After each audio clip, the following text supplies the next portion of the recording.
Hola, buenas tardes a todos. Estamos aquí otra vez en estos diálogos online, que ya sabéis que son estas charlas que solemos mantener aquí desde la ACEC, la Asociació Col·legial d'Escriptors de Cataluña, Asociación Colegial de Escritores de Cataluña, que son estas charlas que mantenemos muchas veces con escritores vinculados a nuestra asociación y muchas otras veces con escritores no vinculados a nuestra asociación, pero que nos interesan y nos parece bien. Quiero disculparme ante todo por aparecer con gafas de sol, pero tengo una pequeña conjuntivitis que me impide poder mostrar mis hermosos ojos, pero sé que estáis todos comprenderéis la situación. Dicho esto, hoy tenemos con nosotros, hemos invitado a José Carlos Llop, a quien aprovechamos para saludar. ¿Qué tal, José Carlos? ¿Cómo estamos? Muy bien, buenas tardes y gracias por la invitación.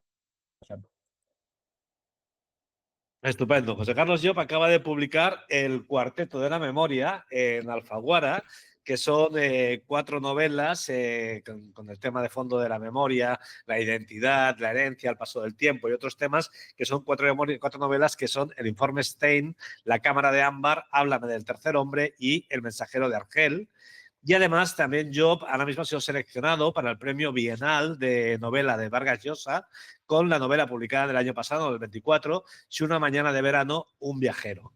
Este premio que se celebrará el 22 y el 25 de octubre en Cáceres, Badajoz y Trujillo, hay muchos otros finalistas. Está Sara Barquinero, está José Carlos Llop, como hemos dicho, Sergio Ramírez, Mónica Ojeda y bueno, hay bastantes, un buen surtido de grandes escritores como finalistas y sabremos si al final se lo dan a él o no. Hay quien dice que José Carlos Llop es uno de los escritores más elegantes y cosmopolitas. Se dice en el periódico del Fígaro, se ha cogido mucho cierta frase que dijeron de que era como el Patrick Modiano español. Y bueno, y dicho esto, vamos a aprovechar que uno de sus grandes temas de reflexión en sus novelas es precisamente la memoria para pedirle si quiere hacer un poco de memoria con nosotros y si quiere recordar o evocar los orígenes de su vocación literaria. Yo no sé, José Carlos, si tienes un momento epifánico en tu infancia, en tu juventud o en tu adolescencia, lo que sea, en el que tú decides convertirte en escritor, o quizás sea más una cosa que ocurre de un modo natural. No sé si los orígenes, ¿dónde los sitúas tú? Yo haré un poco de genealogía respecto al asunto, ¿no? Porque no tengo un momento epifánico concreto, pero sí que tengo diversas epifanías a lo largo del tiempo. Bien. La escritura o la lectura está relacionada muchas veces con la enfermedad. Quiero decir, aquellas gripes larguísimas de primavera y esas cosas, pues uno se leía mucho y se leía mucho por pequeño que fueras, ¿no? Incluso te leían. Yo he tenido dos grandes lectores en el origen de todo, que han sido tanto mi padre como mi madre.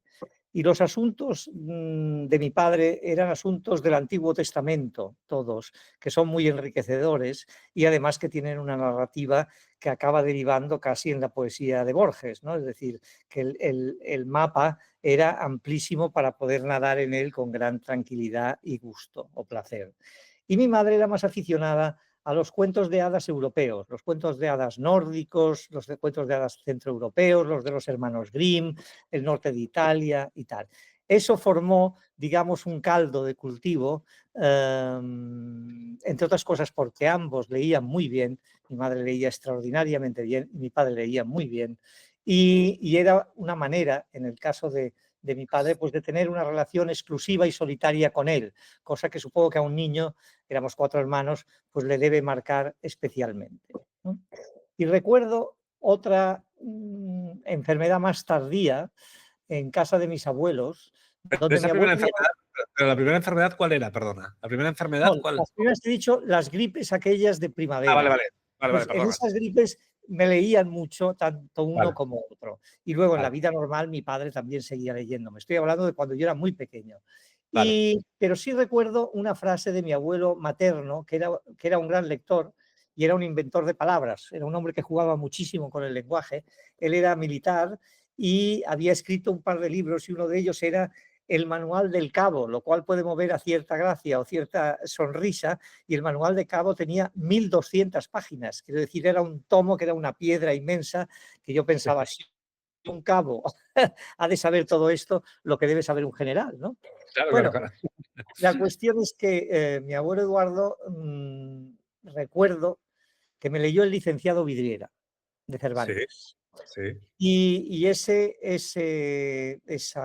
novela o novelita ejemplar de Cervantes, en un momento dado, digamos, de cierta fragilidad física, pues digamos que se quedó adherida a mi manera de ver las cosas. Y por una frase también, no de Cervantes, sino de mi abuelo Eduardo. Cuando acabó, me dijo, ser escritor es una de las cosas más importantes que se puede ser en la vida. Recuerdo esa frase con nitidez y recuerdo que esa frase se quedó ahí. Entonces, sobre los 14 años, 15, cuando viene la primera gran metamorfosis, el primer gran cambio de piel en un individuo, al menos en los chicos, ¿no? sí, Empecé a escribir poesía. Obviamente no era poesía, eran versos, eran bastante malos y no había ni una voz propia, ni había nada, pero digamos que sentí la necesidad de expresar una serie de sentimientos con el verso. Yo había leído a Machado, había leído a Lorca, había leído alguna cosa más y lo que teníamos de libros de textos del bachillerato, ¿no? Pero no es que fuera un lector de poesía. Pero creo que el mundo aquel del Antiguo Testamento, el mundo fantástico de las narraciones y leyendas europeas, pues me indicaron el camino poético que iba a coger, no tanto con los años como con las décadas, ¿no? Pero claro. que empezó a eso, a los 13, 14 años. Porque, volviendo un momento a la figura del padre, o sea, porque, bueno, antes de la del padre, hay una tradición de leer en voz alta en esta familia que es un poco curiosa, no es muy habitual encontrarte a alguien cuyo abuelo le leyera en voz alta, cuyo padre le leyera en voz alta, cuya madre le leyera. Es una costumbre, no sé si de dónde venía esa costumbre, porque no es muy habitual. Pues yo no te lo sé decir, porque uno cree que lo que pasa lo que ocurre en su familia es lo que ocurre en el mundo, y Claro, que en todas las familias debe ocurrir lo mismo, ¿no? Pero sí, en mi casa se leía en voz alta y de hecho a mí me ha seguido gustando leer en voz alta y he leído en voz alta a mis hijos y he leído a amigos y amigas mías pues cosas que había escrito, pues en fin, me gusta leer en voz alta. Creo que además tiene una relación con la música, es decir, con el sentido musical de la literatura, la lectura en voz alta. Y la también. música también es una cosa que está perpetuamente unida a mi vida y por lo que te he dicho antes, yo creo que a la vida de todo el mundo, ¿no? En fin, Claro. Yo ahora estaba pensando en Faulkner, que también hablaba de la Biblia como una, que es una de las lecturas de su padre, pero Faulkner siempre lo planteaba como un poco, como una cosa un poco intimidatoria, digamos, ¿no? Como la Biblia, como casi como un castigo, digamos, del padre, gritándole versículos en plan castigo. No sé, ¿tú qué recuerdas de aquellos pasajes de la Biblia? ¿Hay alguno que te calaba especialmente? mira, la separación entre la noción de Faulkner y la mía, aparte de lo grandísimo escritor que es Faulkner y yo no, pero aparte de esto, es que Faulkner procede de la religión protestante, Claro, ¿no? Y en el protestantismo, como en el jansenismo antes, etcétera, pues digamos que hay una visión, una concepción más intolerante de ciertas cosas de la vida. En el catolicismo no, en el catolicismo la visión es bastante más tolerante y por lo tanto encaja más con la voluntad de aprendizaje que tiene un adolescente o que tiene un niño, ¿no? Y después esa rigidez protestante, yo creo que soy de los que cree que Lutero ha hecho muchísimo daño en Europa y en la cultura occidental, luego igual me tiran piedras, pero estoy convencido. Bueno, pues esa rigidez protestante hace que la relación de Follner con las lecturas de su padre o con las admoniciones de su padre, pues sea enconada. En mi claro, caso, no, en mi caso era una obertura al mundo, es decir, una obertura más que al mundo, al universo, donde yo, aparte de la gran belleza de los textos y de la gran belleza de las historias, veía, no te diré un filón, pero veía que era un lugar donde yo me encontraba muy bien. ¿Qué quiere decir esto también? Yo creo que todos los escritores tenemos alguna carencia estructural en nuestras vidas. Es decir, yo siempre me he preguntado por qué nos dedicamos a escribir, es decir, a crear un mundo distinto o una vida distinta de la que tenemos o del mundo donde vivimos, cuando ya existe el mundo donde vivimos y la vida que tenemos. Y en cambio estamos empeñados en crear vidas nuevas, personajes nuevos, mundos nuevos, ¿no? Eso Sí. yo siempre lo he relacionado siempre con una carencia de algo, ¿no? Y ese vacío o un vacío, y ese vacío lo llenamos con nuestra imaginación y nuestra capacidad de lenguaje. En el caso, repito, del Antiguo Testamento y de las historias fantásticas de hadas europeas, etcétera, pues la verdad es que yo creo que fueron mundos muy enriquecedores y siempre he asociado el hecho de ser escritor a la riqueza de esos dos mundos. ¿Recuerdas alguna historia tanto del Antiguo Testamento como de los cuentos de hadas europeos que te calaran especialmente y que Bueno, todavía puedas tener presente incluso? pues sí, hay bastantes, ¿no? Pero yo guardo en mi estudio de Palma, porque ahora estamos hablando, yo estoy en un pueblo de la isla, no estoy en Palma, no estoy en casa, Vale. guardo un grabado arriba del todo, es decir, el estudio lo encabeza un grabado que compré en Londres hace muchísimos años. Es un grabado muy amplio y es una herejía como la de mayoría de los grabados, es decir, los grabados suelen salir de libros enormes y luego los venden en unidades, ¿no? Sí. Esto yo lo compré en el año 89, justo el día que cayó el muro de Berlín. El Vale. día que cayó compré ese grabado.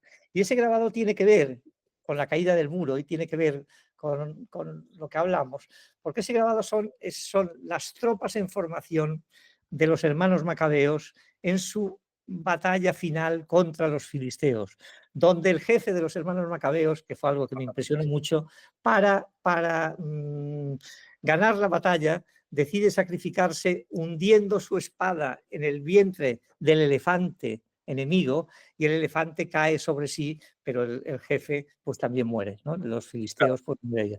De esa historia me acuerdo muy bien, pero sobre todo es el marco, el paisaje, esa cosa que entronca lo que hoy es Oriente Medio, pero entonces era un paisaje bíblico, lo entronca con la Grecia de la Odisea, es decir, esos paisajes áridos, Ya. todo esto a mí me gusta especialmente, me sigue gustando y busco muchas veces esos paisajes pues, en partes de la costa de Mallorca o del interior, porque es donde me veo más reflejado, ¿no?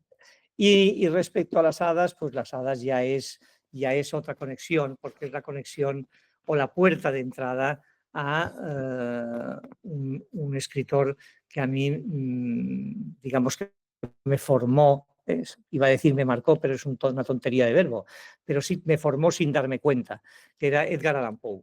Es decir, las novelas o los relatos de misterio, Tales of Mystery and Imagination Sí. de Poe, detrás tienen los cuentos de hadas europeas, para mí, tienen, es decir, eso es la puerta de entrada. ¿Cómo es la puerta de entrada a una concepción de la literatura, llámale en relación con la memoria, que ya no es Poe, pero sí es el reverendo Charles Lee Dodgson, Lewis Carroll, que es Alicia delante del espejo, habiéndose introducido en el espejo, ¿no? Ese Vale. juego, esta dualidad, yo creo que tiene mucho que ver con los escritores que usamos la memoria, lo vivido y lo imaginado y lo mezclamos todo y luego parece que todo es real. Y es real porque es literatura, pero no necesariamente porque haya ocurrido. ¿Recuerdas el primer libro que leíste por ti mismo que te influyó? Bueno, yo leí por mí mismo y me influyó sin lugar a dudas el libro de la selva de Kipling. Sí. Cuando digo el libro de la selva me refiero al libro de las tierras vírgenes, pero especialmente la historia de Mowgli tal y cual.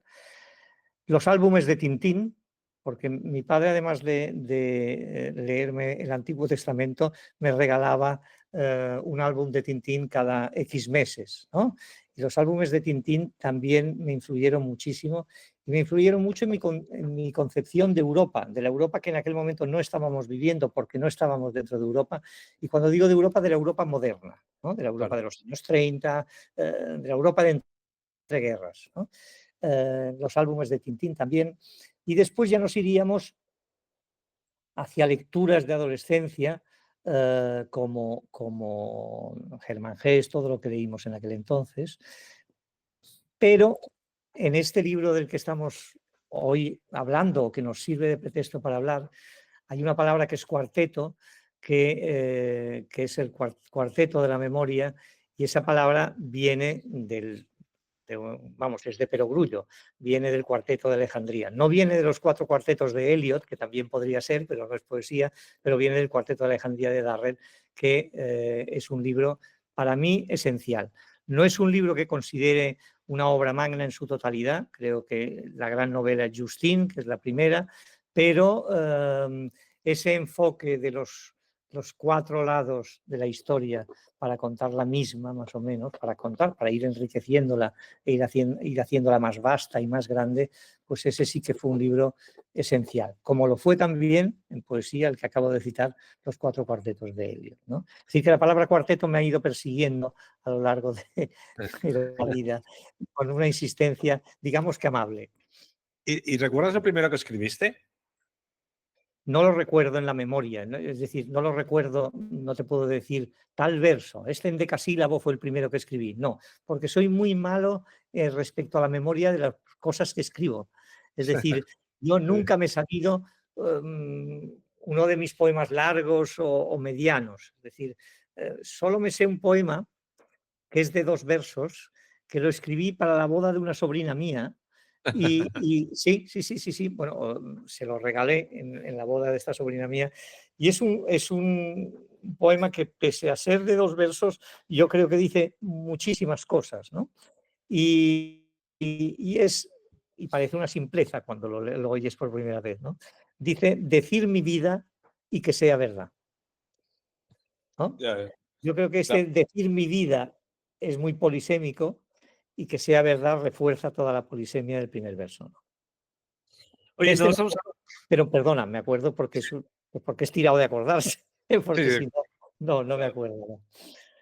Dime. no estamos hablando de profesores. Supongo que también habría profesores que te marcarían o tendrían cierta influencia en tu vocación. Bueno, los de Ah, latín. ¿y Entonces, sí, eso? sí, los de latín pues porque era apasionante la traducción. Es decir, en mi vida había traducido y de repente te encuentras con 12 años traduciendo La Guerra de las Galias de Julio César, no porque te interese especialmente la Guerra de las Galias o te interese Julio César, sino porque la traducción es como un problema matemático que se resuelve a través de cada frase y eso pues tiene, hombre, sí me influyó. Yo creo que me empujó muchísimo a la escritura, ¿no? Porque aparte de que traducir, esas traducciones eran fijas, no te podía salir una cosa distinta de lo que significaba. Cuando escribimos, sí, pero en esas traducciones no. Pero el poner en tus palabras la voz de otro y la experiencia de otro es algo que es esencial para la literatura, claro. Entonces, los de latín tuve uno en concreto que era un hermano jesuita, no había cantado misa, era solo hermano, que se llamaba el hermano Marzal, que era un hombre muy inteligente y que fue el que nos descubrió a Kipling, por cierto.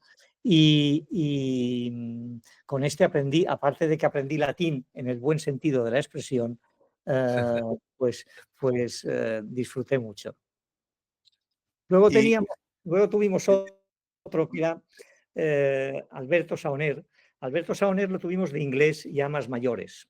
Entonces, Alberto Saoner lo que nos gustaba era el trasfondo del personaje. Era un personaje elegante, con una presencia un tanto norteamericana, es decir, podía salir de una universidad norteamericana y las gafas de pasta y los trajes grises, etcétera. Y este hombre había tenido problemas cuando el 56, ¿te acuerdas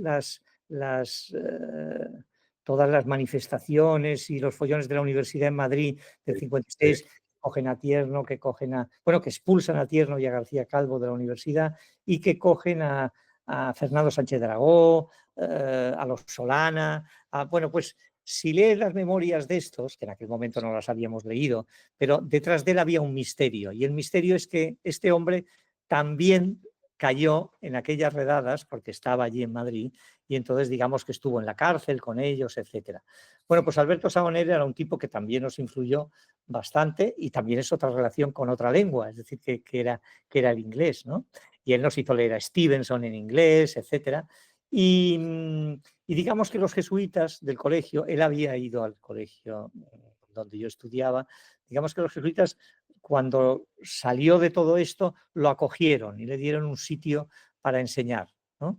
Vale. Y él pues nos enseñaba inglés, es otro profesor que fue importante. Y luego hubo otro más, un jesuita, que era el padre Espinal, que era un hombre, digamos, que vivía en una especie de desequilibrio permanente, pero ese desequilibrio permanente lo hacía muy imaginativo. Y este hombre pues nos enseñaba religión, pero todas las caras de la religión, el Antiguo Testamento, el Nuevo Testamento, la teología, etcétera, etcétera. Y era un hombre sabio en todo eso, ¿no? Y la sabiduría, tú sabes que siempre es un elemento de seducción muy importante, ¿no? Y en un adolescente muchísimo más, ¿no? Es decir, un sabio te atrae hacia su materia y un sabio te despierta los deseos de que en la vida puedas ser sabio en algo, Claro, ¿no? claro. Y ese fue importante también. ¿No hubo nadie que se opusiera a tu deseo de ser escritor? No hubo nadie que se opusiera a mi deseo de ser escritor en mi familia o tal, pero siempre me dijeron que fuera con mucho tiento, que fuera con mucho cuidado, que no creyera que podía vivir de eso. Esto Vale. sí. Pero no hubo una oposición firme, ni muchísimo menos. Digamos, el sufrimiento o la sospecha de que aquello me podía ir mal en la vida o me podía llevar por un camino, solo se manifestaba de una forma, que era no haciendo mucho caso a, Ah, a la vocación del muchacho, ¿no? Pero esto yo lo he agradecido mucho toda la vida, porque si algo no, una de las cosas que no he podido soportar en nuestro medio es esas mamás que hacen propaganda del primer libro de su hijo y van por las librerías y lo piden y se lo regalan a sus amigas, etcétera, etcétera. Probablemente porque yo procedo de un lugar mucho más austero en la demostración de sentimientos y esas cosas no se agitaban como banderolas, pues fue la forma de resistencia pasiva, pero al mismo tiempo, después con el tiempo, siempre hubo un cierto, bueno, una cierta gracia por no haberme equivocado, es decir, por lo menos por persistir en el intento, ¿no? claro. ¿Y tuviste en mente otra profesión? O sea, o Perdona. estuviste a punto de ser otra cosa? ¿Había otra profesión en tu cabeza? Sí, sí, sí, yo Vale. estudiaba Derecho y estaba en cuarto de Derecho cuando me di cuenta que si yo seguía estudiando Derecho y acabando siendo abogado, yo no escribiría una línea en mi vida. Es decir, no era un buen asunto, de entrada porque es una profesión que te retiene mucho, es decir, estás Claro, todo el día, y entonces yo quería vivir en otra parte, en un mundo imaginado y en otra historia, y entonces fui abandonando, ¿no? Fui abandonando a partir, cuando vi claro que eso no era el camino, no porque no pudiera hacerlo o serlo, pero no era mi camino era lo otro, o el camino que yo quería era otro, entonces lo fui abandonando y lo dejé en seco. Pero había que vivir y entonces lo que hice fueron oposiciones para entrar en una biblioteca. ¿Por qué en una biblioteca? ¿Tenía yo un afán de ser bibliotecario? No, no, no. Me ha gustado siempre mucho Borges, pero no quería seguir su vida, ni ser ciego, ni ser bibliotecario, ni casarme con María Kodama, ¿no? Es decir, no quería nada de todo esto. Pero sí pensé que y quien dice María Kodama lo digo como sí, sí, sí. metáfora de una joven alumna, ¿no? No, nada más. Sí. María Kodama la encuentro un sol.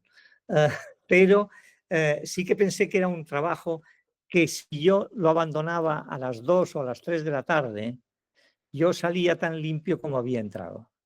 Ya. Es decir, no me iba a interferir, no me iba a resultar pesado después ponerme a escribir un par de horas más tarde, ¿no? No iba a ganar dinero nunca, pero esa tampoco fue, Dios no me había llamado nunca por el camino de los negocios, con lo cual no pensaba que estaba dejando de lado una carrera provechosísima, ni mucho menos, y he sido bibliotecario 41 años, ¿no? Hasta que me jubilé hace, creo que va a hacer 5 ya, una cosa así. Pero sí, Porque, he vivido de otras cosas, además de escribir en prensa y de etcétera, sí. bueno, y sigues escribiendo en prensa actualmente, claro. Sigo escribiendo en prensa. Esto de escribir ya es la manía, que hasta que la cabeza no te dice: "Oye, que estás escribiendo idioteces, déjalo", pues se persiste en ella, ¿no? Porque tú con toda la reflexión sobre la memoria, cuando un escritor habla de su pasado, ¿nos tenemos que fiar de su memoria? O sea, ¿qué es la memoria igual para Según la infancia de un según, escritor? según en qué términos lo hagas, ¿no? Yo creo que la confianza es muy buena en literatura, es decir, el lector, cuando se pone en manos de un escritor, se entrega. Es decir, lo que desea en el fondo es creer lo que le cuenta aquel escritor y lo abandona cuando no se cree, o los trucos o la trama o el oficio que emplea aquel hombre. Dice: "No, este tipo a mí no me interesa nada en absoluto", y lo sigues leyendo, pero si, normalmente la entrega es importante. Ahora bien, yo creo que cuando un escritor cuenta su pasado, nosotros nos lo hemos de creer, aunque ese pasado no sea fidedignamente exacto a la realidad que ocurrió en el tiempo que ocurrió ese pasado. Ya, ¿Por qué? Porque la memoria es creativa, la memoria es otra escritora. La memoria, no te impregna, como la fotografía, con imágenes fijas. Las imágenes de la memoria son imágenes en movimiento. Y en esos movimientos hay rendijas, hay claroscuros, donde tú, sin voluntad de simulación o de engaño, ni muchísimo menos. Tú a lo que eres fiel todo el tiempo es a tu literatura, no a otra cosa. Entonces, pero tú vas rellenando de una forma u otra sin separarte del recuerdo de la realidad, claro está. No te separas. Ahora, puedes añadir elementos que no ocurrieron, pero que narrativamente la historia te los pide. ¿Eso quiere decir que aquello que tú cuentas de los padres del protagonista pasó? No, no quiere decir eso. Quiere decir ya. que en el entorno donde estaban los padres de tú has añadido unos elementos que son, ficticios. Pero bueno, viene de ficción la palabra ficticio, ¿no? Oye, y en tu opinión, ¿el escritor nace o se hace?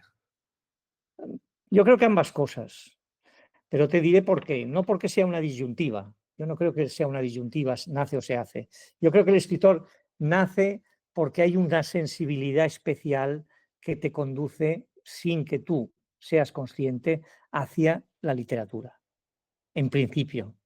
Luego estará, animada, excitada o conducida por tu entorno y lo que haya pasado, como lo que contábamos al principio, o lo que pase en tu entorno. Pero luego hay otro asunto, que es el hacerse. Hay un verso de Robert Graves que a mí me gusta mucho, y una expresión clásica que también me gusta mucho. El verso de Robert Graves dice: "El hombre hace, la mujer es", ¿no? Y es cierto, es decir, cuando ves una niña ya ves, alguien que ya es algo. Cuando ves un niño dices: "Bueno, ya veremos lo que se hará de mayor", etcétera, etcétera. Que enlaza con la expresión clásica del homo faber. El hombre que no hace es un hombre que no es, ¿no? Entonces el escritor sí se hace. El escritor se hace porque, a medida que pasa el tiempo, para ser escritor, el hombre se ha de seguir haciendo como escritor, ¿no? Por eso te digo que el hombre nace y el hombre se hace. Perdón, el escritor nace y el escritor se hace, ambas cosas. Y una sin otra es difícil, porque la, energía, primera, se puede agostar en el tiempo, o que la vida misma la agoste. Y si tú no pones de tu parte, aquello que decía no sé quién, de que la inspiración te ha de coger en la mesa de trabajo, tú lo sabes, es muy cierto, ¿no? Y cosas que te creías que no saldrían nunca, pues han salido porque estabas tú al pie del cañón o remando en galeras como Ben-Hur. Si no, no. Oye, una pregunta un poco íntima. ¿Has robado alguna vez un libro? Bueno, ¿quién no? Ajá, eso quería oír yo. ¿Y alguna anécdota importante alrededor de ese robo? No, ninguna. No. Fue un libro discretísimo y la acción también muy discreta, y que no hizo daño a nada ni a nadie. Por lo tanto, no puedo contarte una historia tremebunda. Vale, Digamos que ocurrió en la época donde yo no tenía un duro, que era pues en claro, eso, en lógicamente, adolescencia, 15 claro. años, pues eso, y entonces de repente ves un libro que te apetece mucho leer y dices, bueno, pues caeremos en la tentación. Pero no fue una costumbre en mi vida. ¿Recuerdas qué título era? No, No, en vale. absoluto. Era un libro de Alianza Editorial, pero no recuerdo qué título era. Es probable, perdona, es probable que fuera un libro de Julio Caro Baroja que se llamaba Las brujas y su mundo, que es Ah, un libro sí, extraordinario. sí, sí, sí. Creo que era Las brujas y su mundo. Muy bien. Con lo Yo, cual, en el acto ya había un cierto maleficio. Es decir, el maleficio estaba en el libro que me reclamaba una mala acción. oye, ¿y tenías en tus primeras etapas como escritor algún modelo de escritor, incluso a nivel físico, a nivel de indumentaria y todo, en el que tú te quisieras ver o que quisieras un poco patar? No sé si empatar, porque no ha sido una tentación en mi vida lo de patar. Si Ya, he patado ha sido de forma natural, no de forma sofisticada y buscada. Pero sí que es verdad que entonces los modelos eran importantes, muy importantes. Yo ahora no lo sé si son importantes, porque yo veo que hay muchos escritores más jóvenes que yo, al menos, que suelen ir con camiseta y americana, ¿no? Es sí, un poco Nueva York el asunto, pero ya allí pienso que hay una homologación que produce una pérdida respecto al modelo de vestir o tal. Yo creo que en mi época había un personaje que era modélico en la literatura española, modélico, y no estoy hablando de don Ramón María del Valle Inclán, porque ya había muerto hacía muchos años, que también era otro personaje modélico respecto a la facha, ¿no? A la figura, pero ese personaje que digo yo era Carlos Barral. Carlos ya, Barral era muy atractivo, y cuando digo muy atractivo me refiero que hacía atractivo el mundo de la literatura. Esto yo ya, creo que es muy importante. Quiero decir, creo que un escritor o la figura física del escritor, en la figura física del escritor se ha de notar que ahí hay algo, ¿no? Se ha de notar que ahí hay algo, que ahí hay un misterio, porque la literatura en el fondo es un misterio. Y entonces que tú eres un celebrante de ese misterio. claro, Y claro, eso no es una impostura, eso es la realidad. Y yo me eduqué en ese medio. Y ese medio era, pues sí, que veías, pues mirabas los escritores románticos, yo qué sé, mirabas a Edgar Allan Poe, mirabas, y luego los escritores contemporáneos también, quiero decir, era mucho más atractivo, pues tú has dicho antes, Follmer en su casa, ¿no? claro. Que no Sí, sí, según qué carpeto betónico, que no era nada atractivo ni en su casa ni en la mesa camilla, ¿no? Pero era importante la figura, y no es que yo me vistiera con chalina o imitara llevar una capa como Becker o todo esto, no, pero cierta estética del romanticismo que nos salvó la música pop rock, es decir, los músicos de rock eran muy de estética romanticista, diríamos, más que romántica, ¿no? Y se disfrazaban. Y nosotros que llevábamos el pelo largo, que éramos contemporáneos de todo eso, pues muchas veces, más que imitar escritores, lo que imitábamos era artistas, eras artista. Yo a quien imité mucho, pero porque era muy delgado y llevaba el pelo como él, y entonces me favorecía esa imitación, era a Steve Winwood. Yo no sé si tú lo recuerdas. no Steve, recuerdo. Steve Winwood era el cantante de Traffic, de un grupo que se Ah, llamaba Traffic de los 70.